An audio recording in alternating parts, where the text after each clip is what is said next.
Inside the OWL studio, we'll highlight one of OWL's partner sponsors and their organization's specific activities and initiatives around diversity, inclusion, and belonging.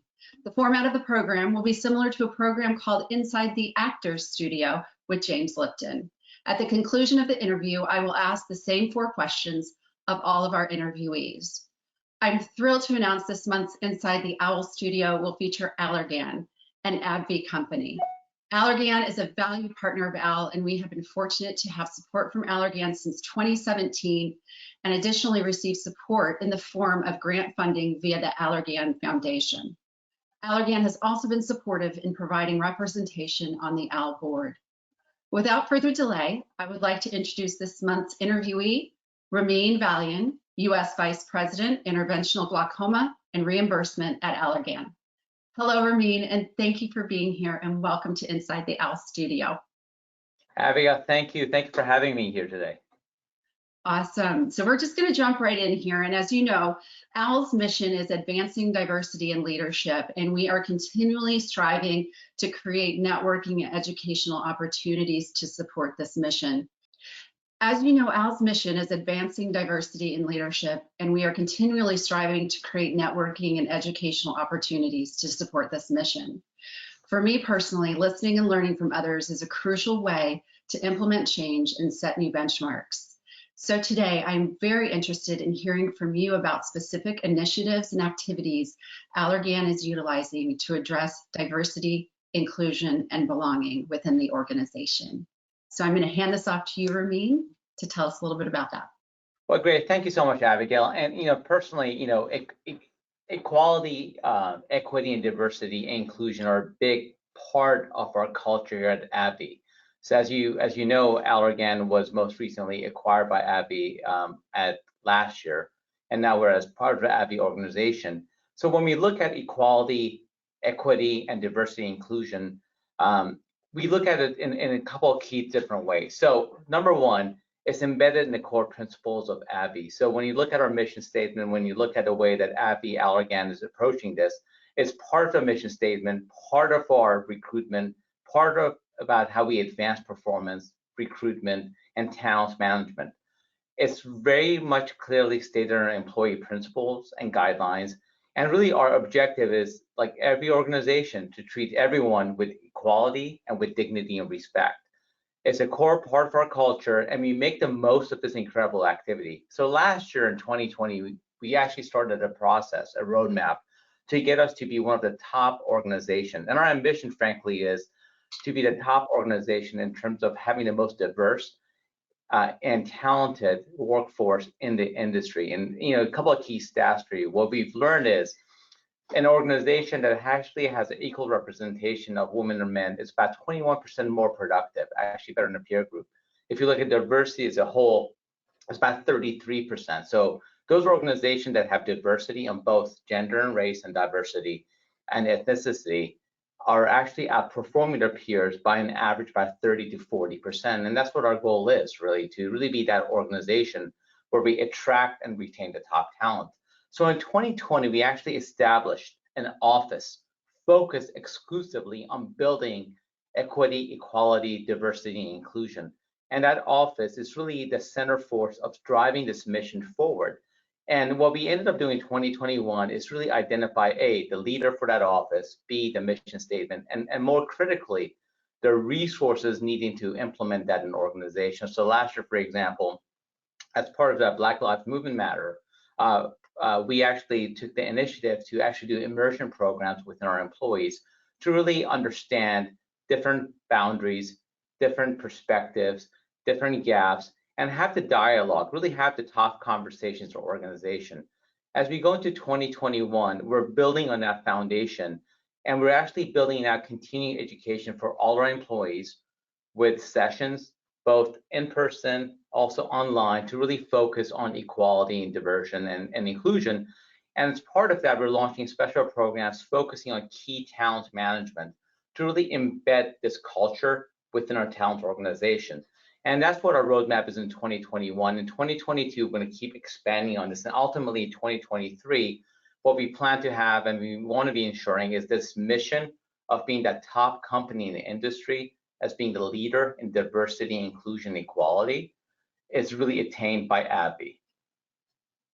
That's amazing, Ramin. And what I like about everything that you've said here, especially, is a long-term plan, a Absolutely. continuous plan, because I feel that that is the crucial element for anything to be successful. You know, whether you're in marketing or sales, a long-term goal is always important. And I think for Allergan, especially, to have that leadership kind of position and be taking these strides is really, really impressive. And I just wanted to ask you, you know, is there any specific program or any specific example that you've seen recently within the organization that's made you go, wow, this is really cool. This is where we need to be? Sure.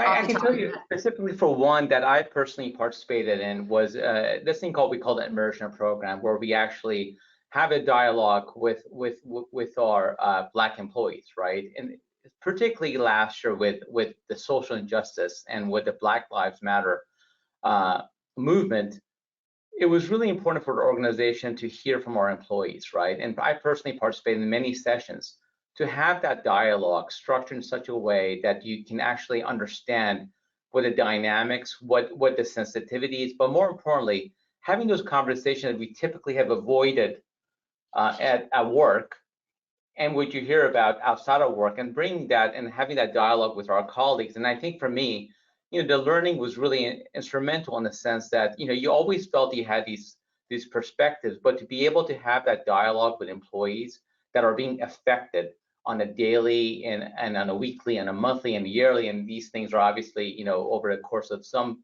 people's you know, professional careers. It was important to have that dialogue, but also to take away from my perspective, at least, what I can do to make that impact, but at least have that dialogue so I can understand it better and be able to articulate it better as we move forward into this journey. I love that. And I think having, you know, those difficult conversations or those difficult dialogues are so important. And I think it ties back, when you're having those conversations, ties back to what you said earlier about dignity and respect. And I think as long as people are having these conversations and treating the person you're having that conversation with dignity and respect, I think the dialogue, even though it might be difficult, will be valuable and productive, if that makes sense. Clearly, and you know, and just to add to it, you know, within our organization, it really started at the top with Rick Gonzalez, our CEO. You know, the dialogue really, and the energy and really the executive commitment to this initiative really started at that CEO level and filtered down within the organization. And you know, what I really respect about that was not only the executive commitment, but also really the magnitude of resources and investment put forward by the organization to make this a reality. And as you pointed out, you know, it's impressive to say that we have a roadmap, which is that it is certainly not a one-time done, checked it and done deal, right? The organization wants to make sure that it's embedded in its culture and its principles, and at all levels, not only are we taking action, but we're also being measured on the action we take, right? Because obviously actions matter more than words. Yeah, that accountability. Absolutely. Yeah. Well, thank you, Ramin. I think it's just amazing what Allergan is doing. And I hope that people, you know, part of this program is to create awareness of what other organizations are doing to hopefully set new benchmarks within their organizations or take something away. Hey, they're doing this. I think that would be great for us to implement as well. So thank you for your time. And we are just going to hop into these fun questions at the end. What is your favorite word in ophthalmology? Well, maybe I'll take it the different spin. I'll give you my least favorite word, which is blindness, right? Yes. And I think, you know, and on the favorite side is prevention, right? Because, you know, especially for me, who leads the glaucoma business, it's all about prevention of blindness. Yep. Love it. Love it. Okay. Here's a great question. Besides the role you currently have in ophthalmology, what other role would you attempt and why? Oh my gosh, I've always wanted to be a retina surgeon. Cool. And the reason being, it's just amazing. You sit there as a marketer, always looking at techniques and you pontificate, but you're not the ones that are actually doing the surgery. And I've always been amazed how these retina specialists in such a tiny space can make these these sight-saving interventions. And the technique and really the precision. So if I could do it, I'll do it. But as you can tell, my hands is not that stable. I'm the same way. I could have never been a surgeon. That's funny. I'm the same way. So on the flip side of that, what role would you not like to attempt? Being surgeon. Because it would not be good for the patient. Fair enough. If you could do one thing to contribute to diverse leadership in ophthalmology, what would it be? It's continuing to build a dialogue about diversity and inclusion. As we spoke about a few minutes ago, it's really the lack of dialogue that sometimes is needed, right? And I think having a continuous dialogue, and also more importantly, just making sure that dialogue is just not a one-time event. It's a continuation of that journey, because this is a journey for all of us. Yeah, and I think on top, I don't want to add to it, but from my opinion, that continuous dialogue, also creating a safe space to have that dialogue in. That's a great point. Absolutely, absolutely. It's creating the environment that people feel safe to share their thoughts. Yep, exactly. All right, so here's the fun surprise question for you. If you were a beverage, what beverage would you be? Oh, it's definitely going to be wine. It's aged, tastes good, and as we get as it ages, it gets better. There you go. I'm with you on that one. Ramin, thank you so much for your time today. This has been a pleasure.